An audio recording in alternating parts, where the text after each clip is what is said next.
નમસ્કાર વાલા વિદ્યાર્થી મિત્રો, હું કનુભાઈ ગુરુજી આપ સૌનું હાર્દિક સ્વાગત કરું છું. વિદ્યાર્થી મિત્રો, આજે આપણે પ્રકરણ 12 પૃષ્ઠફળાના ઘનફળ એનું ઉદાહરણ 6 શીખીશું. સૌપ્રથમ એની રકમનો અભ્યાસ કરીએ.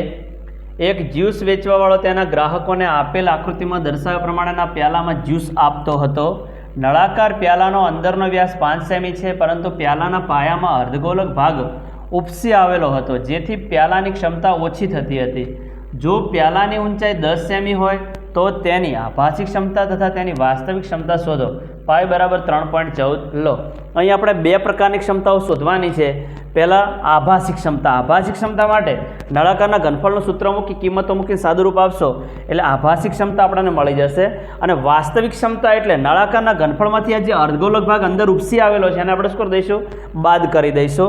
એટલે આપણને વાસ્તવિક ક્ષમતા આપણે ખરેખર જ્યુસ જે ભરાય છે, બરાબર, આટલો ભાગ તો નીચે જ્યુસ ભરીએ ત્યારે ખાલી રહે છે, તો એ ભાગ આપણે બાદ કરી દેવાનો રહે. સૌપ્રથમ આની અંદર જે માપ આપેલા છે લખી દઈએ. બંનેની ત્રિજ્યાઓ સમાન છે, પાયાની ત્રિજ્યાઓ સમાન છે, અર્ધગોલકની ત્રિજ્યા અને નળાકારના પાયાની ત્રિજ્યા સમાન છે, એટલા માટે બંને માટે સ્મોલ આરનો જ ઉપયોગ કરીએ. વ્યાસ આપણી પાસે 5/2 સેમી. નળાકારની ઊંચાઈ h બરાબર 10 સેમી. હવે સૌપ્રથમ પ્યાલાની આભાસી ક્ષમતા. પ્યાલાની આભાસી ક્ષમતા બરાબર πr² h બરાબર બધી કિંમતો મૂકી દઈએ. પાઈની કિંમત 3.14 છે. સીધા પોઈન્ટ દૂર કરીને જ લખી દઈએ. પોઈન્ટ પછી 2 અંક છે તો છેદની અંદર 100 આવશે. સીધા જ લખી દઈએ 314/100. આર આપણી પાસે 5 દ્વિતીયાંશ છે તો અહીંયા 5 દ્વિતીયાંશ ગુણ્યા 5 દ્વિતીયાંશ 2 વાર લખી દઈશું. h બરાબર આપણી પાસે 10 છે તો એ 10 લખી દઈએ.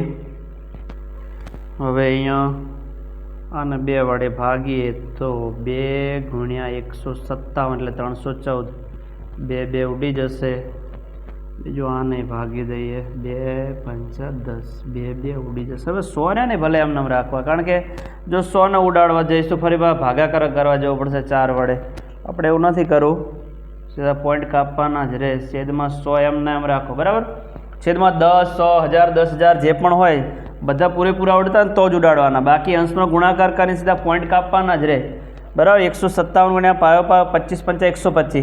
157 ને 125 વડે ગુણો એટલે 19,625 મળશે. તો અહીંયા 19,625. હવે અહીંયા 1 પછી 2 શૂન્ય છે, જમણી બાજુથી 2 અંક આપો તો 196.25 અને ઘનફળ છે એટલે આનો જવાબ આવશે સેમી ઘન. 196.25 સેમી ઘન. આ મળી આપણને પ્યાલાની આભાસી ક્ષમતા મળી. હવે વાસ્તવિક ક્ષમતા. પ્યાલાની વાસ્તવિક ક્ષમતા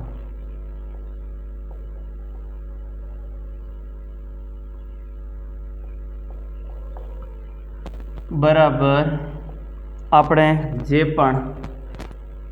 જે ક્ષમતા મળી હતી πr² h ની સીધા લખી દો તો ચાલે. હાલ પૂરતું સૂત્ર લખવું હોય તો લખી શકાય. પહેલું આપણે સૂત્ર લખીએ પછી સીધી કિંમત મૂકશું. ગણતરી ફરી નહીં બતાવવી પડે. પણ નીચે આપણે અર્ધગોલક આટલો બાદ કરવાનો છે. અને અર્ધગોલકના ઘનફળનું સૂત્ર છે 2/3 πr ઘન, બરાબર. આખા ગોળાનું ઘનફળ 4/3 πr ઘન અને અડધા ગોળાનું ઘનફળ અર્ધગોલકનું ઘનફળ 2/3 πr ઘન, બરાબર. હવે πr² h ની કિંમત આપણી પાસે છે 196.25. એને એમ નામ લખી દઈએ 196.25. આની બધી કિંમતો પહેલી લખી દઈએ, બરાબર. ચલો 2/3 ફરી પાઈની કિંમત આપણે 3.14 છે તો એનો પોઈન્ટ દૂર કરીને લખીએ 314/100. આર જે છે આપણી પાસે 5 દ્વિતીયાંશ ઘન છે એટલે 3 વાર લખીએ. 5 દ્વિતીયાંશ ગુણ્યા 5 દ્વિતીયાંશ ગુણ્યા 5 દ્વિતીયાંશ, બરાબર છે. આ 2 અને આ 2 તો સીધા ઉડી જાય છે, ઉડાડી દઈએ. આને પણ 2 વડે ભાગી શકાશે. 2 ગુણ્યા 157 એટલે 2 ઉડી જશે. બરાબર, બીજું કંઈ ઉડે એવું નથી. હાલ ભલે રહ્યું એમને એમ રાખી અંશ-અંશનો ગુણાકાર કરી દઈએ. અહીંયા 196.25 પહેલાં એમને એમ લખી દઈએ. છેદની અંદર 100 એમને એમ લખી દઈએ અને 3 દુ 6 છે લખી દઈએ. અંશનો ગુણાકાર 157 ગુણ્યા 125 આપણે કરેલો જ છે. બરાબર, એ 19,625 મળે છે. એમને એમ લખી દઈએ 19,625. હવે 19,625 ને 6 વડે ભાગો તો આપણને મળશે 3270.8. 3270.8. 6 ઉડી જશે. બરાબર છે. હવે 196.25 માઇનસ 1 પછી 2 શૂન્ય છે. પોઈન્ટને ડાબી હજુ 2 અંક ખસેડો તો આપણને અહીંયા મળશે 32.708. પોઈન્ટ ડાબી બાજુ 2 અંક ખસે, 1 પછી 2 શૂન્ય હતા એટલા માટે. હવે પાછળનો અંક 8 છે અને દૂર કર્યો તો આગળનામાં 1 ઉમેરવા પડે. બરાબર, અને આપણે દૂર કરવો હોય પાછળનો અંક 5 કે 5 કરતાં મોટો હોય તો એને દૂર કરીને આગળનામાં 1 ઉમેરવાના. જો 5 કરતાં નાનો હોય 1 2 3 કે 4 હોય તો ફક્ત દૂર કરવાના, આગળનામાં કશું નહીં ઉમેરવાનું. તો 196.25 માઇનસ 32.71. ચલો આની બાદ બાકી કરી દો એટલે જવાબ આપણને મળી જશે. બરાબર છે. તો 196.25 માંથી 32.71 આપણે અહીંયા બાદ કરીએ તો 163.54 મળશે. 163.54. બરાબર, બાદ બાકી પહેલથી કરીને જ રાખી છે. અહીંયા પણ એકમ આપણો સેમી છે તો સેમી ઘન મળશે. ખરેખર જે પ્યાલાની અંદર જ્યુસ છે ને આટલો જ સમાશે. 163.54 સેમી ઘન સમાશે. બરાબર, આખે આખો આટલો નહીં સમાય.